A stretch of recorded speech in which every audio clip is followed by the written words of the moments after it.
Terima kasih saudara, Anda masih bersama kami di Kompas Petang, saya Cynthia Rompas. Komisi untuk Orang Hilang dan Korban Tindak Kekerasan Kontras menyebut adanya upaya teror orang tak dikenal terkait advokasi yang dilakukan atas upaya revisi Undang-Undang TNI. Hal ini disampaikan Kepala Divisi Hukum Kontras, Andri Yunus, yang menyebut kantornya didatangi orang tak dikenal dalam beberapa hari terakhir ini.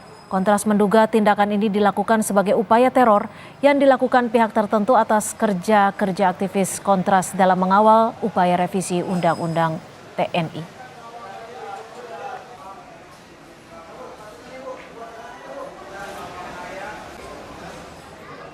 Upaya teror terhadap kerja-kerja yang kami duga berkaitan dengan advokasi revisi Undang-Undang TNI itu diawali sejak hari hari Jumat kemarin dengan ditandai ada orang tidak dikenal di siang hari, kemudian menggeber-geber motor di depan kantor kami. Oke, kemudian, itu berarti hingga dini hari ya Mas ya? Kemudian ya betul Mbak, hingga besoknya kantor kami didatangi oleh 3 orang yang mengaku-ngaku sebagai media ingin bertemu, tapi kemudian tidak menjelaskan dari mana dan apa nama medianya. Dan 3 orang tidak dikenal tersebut datang pada tengah malam, yang menurut kami ini tidak tidak patut begitu ya, dan tidak melakukan janjian terlebih dahulu terhadap kami. Selain itu juga kami ditelepon oleh nomor tidak dikenal. Sebelumnya, Koalisi Masyarakat Sipil untuk Reformasi Sektor Keamanan menggedor pintu rapat Panja RUU TNI yang digelar di Hotel Fairmont, Jakarta. Dengan membawa poster, 3 orang aktivis mendesak masuk sambil menyampaikan kritik terhadap anggota DPR yang sedang rapat dan digelar tertutup. 3 orang aktivis yang tergabung dalam Koalisi Masyarakat Sipil untuk Sektor Keamanan mendesak masuk ke dalam ruang Ruby 1 dan 2 Hotel Fairmont, Jakarta. Saat rapat Panja RUU TNI digelar pada Sabtu kemarin, Andri yang merupakan aktivis Kontras masuk ke dalam ruangan sambil meneriakkan kritikannya. Ia juga meminta agar pembahasan RUU TNI dihentikan karena dinilai tidak sesuai dengan proses legislasi. Andri juga menyatakan secara substansi RUU TNI bisa kembali mengaktifkan dui fungsi militer. Sektor keamanan, pemerhati di bidang pertahanan, kami menuntut agar proses pembahasan. Ketua Komisi 1 DPR RI, Utut Adianto menjelaskan, rapat panitia kerja dilaksanakan setelah Komisi 1 menggelar rapat dengan Panglima TNI. Menurutnya, rapat panja dilakukan untuk membahas tiap pasal yang telah diusulkan DPR ataupun pemerintah. Utut menyebut dalam panja hanya dibahas 3 klaster, yakni kedudukan Kemhan dan TNI, lingkup baru bagi TNI aktif, serta usia prajurit. Setelah itu kan panja. Apa panja? Supaya juga dipahami panja itu bahas pasal per pasal, baik yang tetap, yang usul DPR maupun usulan pemerintah. Kalau ditanya klasternya 3, soal kedudukan Kemhan dan TNI, kemudian soal lingkup baru yang TNI boleh tetap aktif, terus yang terakhir soal usia prajurit. Aktivis Kontras menyebut ada teror yang ditujukan ke kantor Kontras dalam 2 hari terakhir. Benarkah teror ini terkait dengan upaya Kontras yang menggeruduk rapat DPR di Hotel Fairmont, Jakarta? Kita akan membahasnya bersama Muhammad Isnur, Ketua Yayasan Lembaga Bantuan Hukum Indonesia, dan juga Pak Yusuf Warsim dari anggota atau komisioner Kompolnas. Selamat petang Pak Yusuf, Pak Isnur, terima kasih sudah bergabung bersama kami di Kompas Petang. Selamat sore, Cynthia. Ya, saya akan ke Mas Isnur dulu. Mas Isnur, kalau Anda melihatnya, jika memang betul ada teror yang ditujukan kepada Kontras, apakah ini berkaitan dengan upaya dari Kontras yang menginginkan agar RUU TNI ini diundur? Iya, pertama ini bukan cuma Kontras Mbak, tapi banyak sekali puluhan lembaga masyarakat sipil, termasuk di dalamnya YLBHI. Jadi ini kerja-kerja masyarakat sipil yang mengingatkan pemerintah untuk membahas dengan cara yang baik, tidak ugal-ugalan, apalagi ini berpotensi berbahaya kepada seni-seni demokrasi. Nah, terkait peristiwa-peristiwa yang terjadi semalam ya, dari kemarin sore sampai tadi dini hari, itu kami melihatnya bagian yang secara langsung ya, Karena kenapa? Pertama, ketika terjadi peristiwa di hotel, itu langsung terjadi dorongan-dorongan, terjadi pengusiran, terjadi pelarangan masuk yang lebih lanjut di hotel itu. Yang kedua, teman-teman itu kemudian tidak boleh masuk lagi karena sekarang dijaga oleh Panser ya di depan hotel. Penjagaan hotel tapi oleh Panser TNI gitu.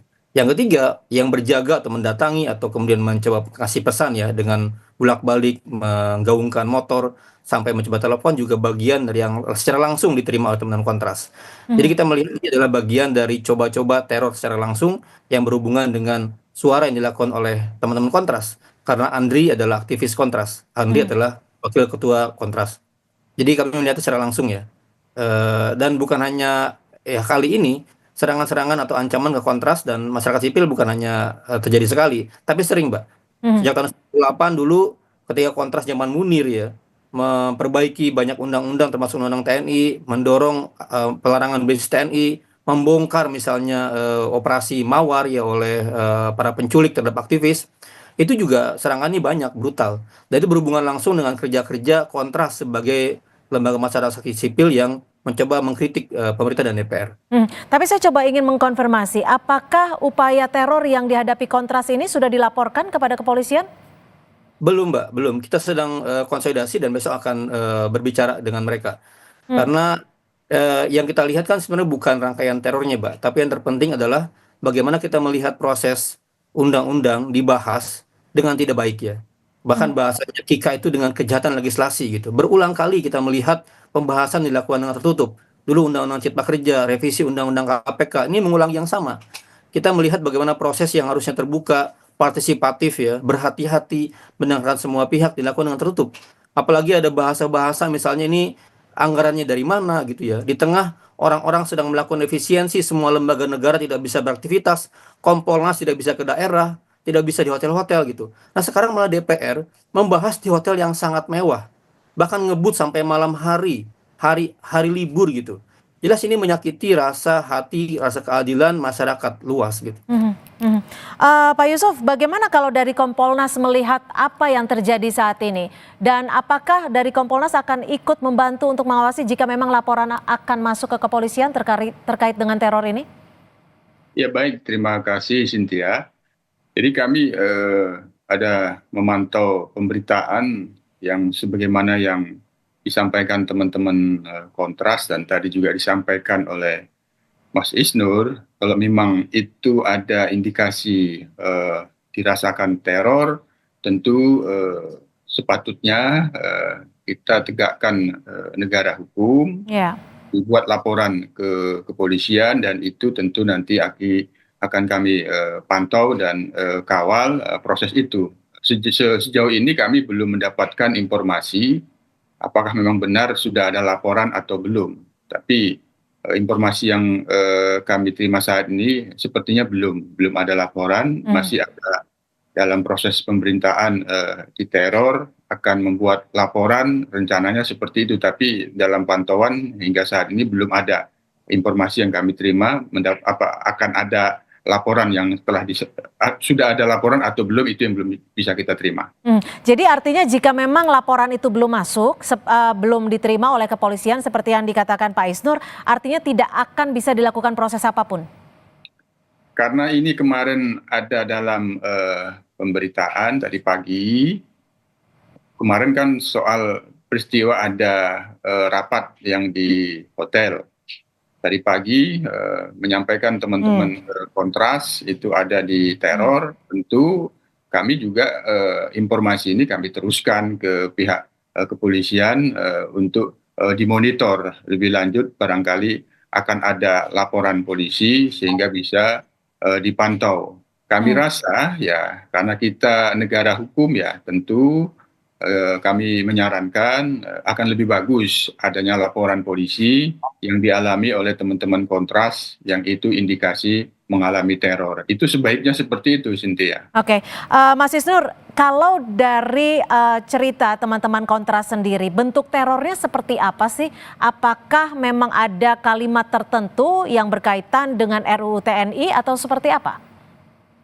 Ya, pertama tindakannya mereka ini datang di kantor di depan nunggu semalaman terus bergantian kemudian mencoba pengen masuk gitu, terus lalu lalang mobil juga parkir di depan kantor, mereka juga membunyikan kendaraan dengan sangat sering semalaman, terus mereka juga coba telepon berulang-ulang ya, dan ketika dicoba get kontak itu berhubungan dengan namanya diduga ya, makanya karena get kontak ya diduga dia bertugas di salah satu institusi gitu. Dalam artian ini adalah upaya-upaya yang sebenarnya lama sekali, praktik yang dilakukan ya, semacam operasi-operasi yang dilakukan untuk mengirimkan pesan bahwa kami atau Anda, kami sedang mencoba jangan macam-macam dengan kami, kira-kira gitu. Nah ini pertama menurut saya ini, pertama menurut saya gini, kalau emang itu ada dari institusi manapun harusnya dia ditarik. Jangan kemudian berikan kesan seperti ini. Ini belum jadi apa saja udah ngirim pesan seperti ini gitu. Yang Kalau kedua, Anda menyebutkan ini sudah berlangsung beberapa lama, artinya tidak ada keterkaitannya ketika teman-teman dari Kontras melakukan apa bisa dikatakan penggerudukan di Hotel Fairmont hari Sabtu lalu? malam sangat berhubungan, Mbak. Tetapi kan ancaman kepada Kontras, ancaman kepada YLBHI ini kan bukannya sekali ini. Reaksinya cepat biasanya, berhubungan dengan peristiwa apa. Kalau yang semalam orang nungguin, orang datang, menyuarakan, orang coba telepon gitu, itu jelas berhubungan langsung dengan tindakan kemarin di Hotel Fairmont gitu. Itu jelas sekali, sangat hubungannya langsung ke sana gitu. Oke, Pak Yusuf, kalau dari Kompolnas melihatnya bagaimana? Apakah ada indikasi dari keterlibatan institusi tertentu terkait dengan teror yang diterima oleh teman-teman Kontras? Tentu kami sebagai pengawas kepolisian tidak bisa masuk ke apa yang Mbak Cynthia tanyakan. Namun sekali lagi ya apabila memang dari pihak Kontras seperti biasa lah kan, seperti biasa namanya di kantor itu ada sesuatu yang janggal, tidak pasti ketahuan gitu.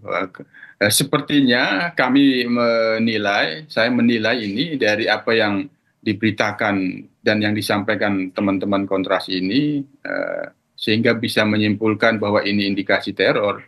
Diindikasikan ya karena sesuatu yang janggal yang tidak seperti biasa. Nah, jadi sesuatu yang janggal yang tidak seperti biasa itu tentu ada kontekstualitasnya. Kontekstualitasnya teman-teman Kontras bersama Koalisi Masyarakat Sipil sedang mengawal satu pembahasan RUU tertentu, sehingga ini kontekstualnya. Artinya teman-teman masyarakat sipil termasuk Kontras tidak bisa memisahkan itu, sehingga peristiwa yang janggal ini menurut kami apabila memang ada indikasi teror sebaiknya dibuat laporan agar kepolisian punya dasar yang kuat untuk menindaklanjutinya, dan kami sebagai pengawas tentu akan mengawasi, memantau prosesnya nanti.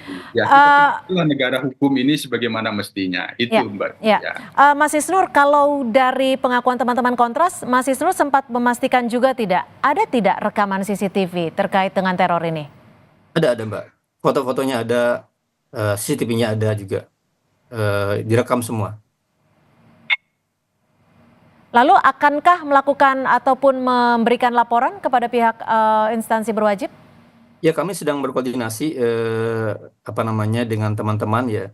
Karena kan kita jangan juga sampai kehilangan pokok utama masalahnya gitu. Apa itu masalahnya adalah pembahasan RUU yang dilakukan dengan kebut-kebutan ugal-ugalan itu gitu. Dan penuh dengan masalah di substansinya, mengancam demokrasi.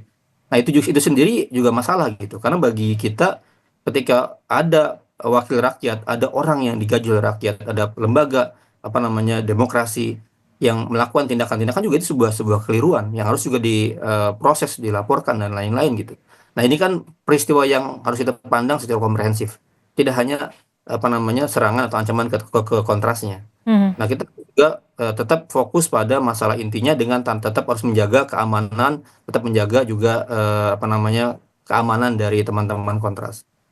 Akankah ada tindakan atau antisipasi ataupun preventif agar teror ini tidak lagi terjadi dari teman-teman YLBHI maupun dari teman-teman Kontras?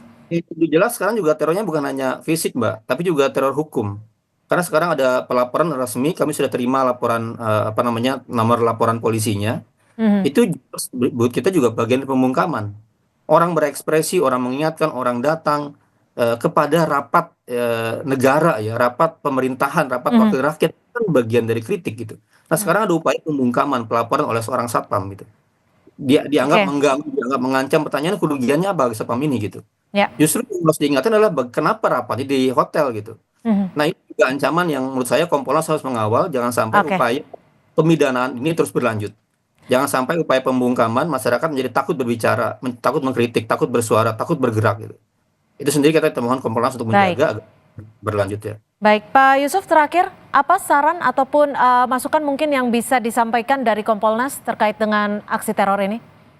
Ya, tadi kembali seperti yang saya sampaikan di awal, dirasa ada sesuatu yang janggal tidak seperti biasa, yang kemudian diindikasikan sebagai teror, apalagi kalau memang sudah ada cukup merekam apa yang dirasa indikasi teror itu, sebaiknya dibuat laporan kepolisian. Ya. Sehingga ini kita akan pantau dan awasi prosesnya. Itu Mbak Cynthia. Baik, terima kasih Pak Yusuf Warsim dan juga Mas Muhammad Isnur sudah berbagi perspektif di Kompas Petang sore hari ini. Selamat sore.